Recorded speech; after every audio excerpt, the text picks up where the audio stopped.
जय यीशु। परमेश्वर के नाम से हम आपका स्वागत करते हैं इस दिन। आज हम पढ़ेंगे पहला यूहन्ना अध्याय 5 पद संख्या 4 और 5। क्योंकि ईश्वर की हर संतान संसार पर विजय होती है, वह विजय जो संसार को पराजित करती है। हमारा विश्वास ही नहीं है संसार का विजयी कौन है, केवल वही जो यह विश्वास करता है कि ईसा ईश्वर के पुत्र हैं।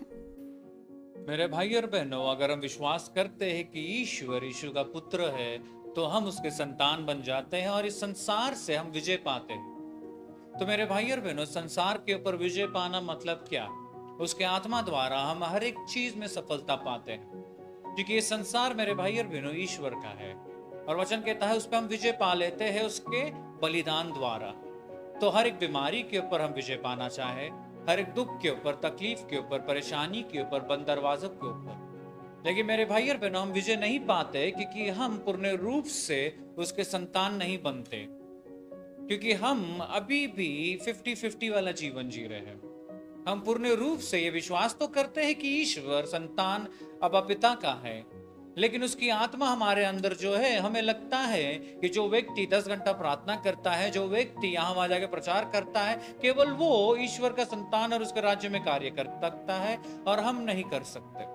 वही आत्मा उसके अंदर है, वही आत्मा हमारे अंदर है। हम पूर्ण रूप से अपने ऊपर अभी तक विजय पाए नहीं है, अपने सोच के ऊपर विजय पाया नहीं है, हमने अपने जीवन के ऊपर विजय पाया नहीं है। मेरे भाई और बहनों, एक उदाहरण लेते हैं। जिस प्रकार एक हाथी का बच्चा जब उस छोटा रहता है उसको जंजीरों में बांधा जाता है और जब वो बड़ा हो जाता है वही जंजीर उसे लगता है कि वो छुड़ा नहीं पाता, लेकिन वो ये जानता नहीं है कि वो जंजीर कमजोर है उसके शरीर के सामने, लेकिन उसका सोच बंधा हुआ है कि बचपन में मैंने बहुत कोशिश किया था, वो टूटा नहीं, तभी बड़ा होने के बाद भी वो टूटेगा नहीं। उसी प्रकार मेरे भाई और बहनों, हमारा सोच जकड़ा हुआ है कि हम ये नहीं कर सकते, हम वो नहीं कर सकते, हम ये नहीं कर सकते। इस प्रकार हमने कल पढ़ा कि उसकी आत्मा जो हमारे अंदर निवास करती है हर एक चीज में विजय पा सकती है। तो क्या मेरे भाई और बहनों, हमने अपने सोच को उसके शब्दों के द्वारा डाला? क्योंकि वचन कहता है जिस प्रकार यीशु वो अंजीर के पेड़ के पास जाकर कहा कि तू फल उत्पन्न नहीं करेगा, वो उसी क्षण सूख गया पूरी तरह से।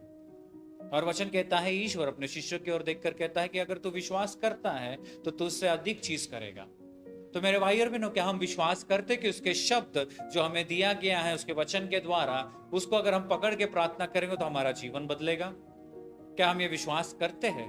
आज मेरे भाई और बहनों, हम अपने हृदय के अंदर झांक कर यही देखेंगे। हम अपने आंखों को बंद रखकर अपना पूरा ध्यान परमेश्वर की ओर लगाएंगे।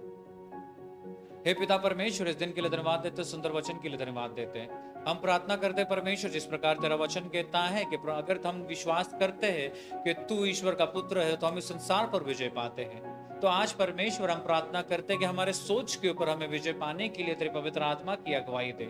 हमारे सोच को बदल, जिस प्रकार तूने अपने शिष्यों को बदला परमेश्वर, एक मछुआरों से तूने परमेश्वर दुनिया के कोने कोने में जाकर तेरे पवित्र आत्मा की अगुवाई द्वारा सुसमाचार बताया, चिन्ह चमत्कार किया।